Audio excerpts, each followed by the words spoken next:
বাবা শোন, আমি কাজের মেয়েকে না করে দিছি। আজ থেকে ঘরের সব কাজ ওই করবি, তাকে তুই সব কাজ বুঝিয়ে দি।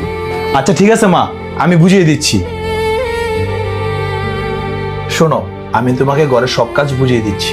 সকাল সকাল ঘুম থেকে উঠে আব্বু আম্মুর জন্য চা বানাবা, তার 1 ঘন্টা পর আমি ঘুম থেকে উঠি আমার জন্য নাস্তা আর 1 কাপ চা। আর হ্যাঁ, সকালে নাস্তা আর দুপুরে লাঞ্চ, সেটার মেনু আম্মুর কাছ থেকে জেনে নিবা। নাস্তা খাওয়ার পর থালা বাসন, ঘর ঝাড়ু, টয়লেট পরিষ্কার সবকিছু করে নিবা।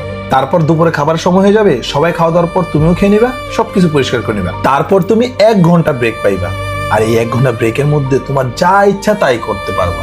যেমন ধরো ফ্যানটা ময়লা হয়ে আছে, ফ্যানটা পরিষ্কার করবা। টিভিটা ময়লা হয়ে আছে, টিভিটা পরিষ্কার করবা।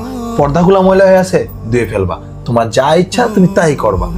যখন তোমার 1 ঘন্টা ব্রেক শেষ হয়ে যাবে, তারপর থেকে আবার রাতের খাবার জন্য সবকিছু অ্যারেঞ্জ করে ফেলবা। তার আগে আব্বু আম্মুকে আবার 1 কাপ চা দিবা। তারপর রাত 8টা বাজে আমি অফিস থেকে আসবো, আমাকে 1 কাপ গরম গরম কফি দিবা, আমি খাবো আর খুশি হয়ে যাব।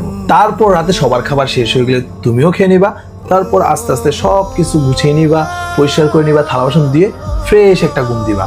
তার কারণ হলো পরের দিন সকালে আবার তোমাকে ঘুম থেকে উঠতে হবে ফ্রেশ মুডে। জাস্ট এতটুকুই কাজ, খুব ইজি।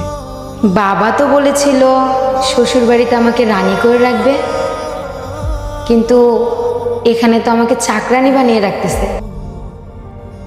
আর আপনার একটা প্রশংসা করব, আপনি হচ্ছেন একটা রোবটের মতো। আপনার মা আপনাকে যা যা বলেছে, আপনি আমার সামনে বসে আমাকে ঠিক তাই তাই বলছেন।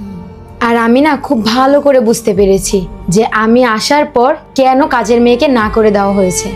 যে কোনো শাশুড়ি যতক্ষণ না বউ কাজ করতে করতে করতে করতে ক্লান্ত হয়ে যায়, ততক্ষণ তাদের মনে শান্তি লাগে না। ঠিক আছে, আমি ঘরে সব কাজ করে দেব। খাবার বানানো, ঘর ঝাড়ু দেওয়া, ঘর মোছা, টয়লেট পরিষ্কার করা, বিছনা ঝাড়ু দেওয়া, সব কাজ করে দেব। আপনি কোনো টেনশন করবেন না।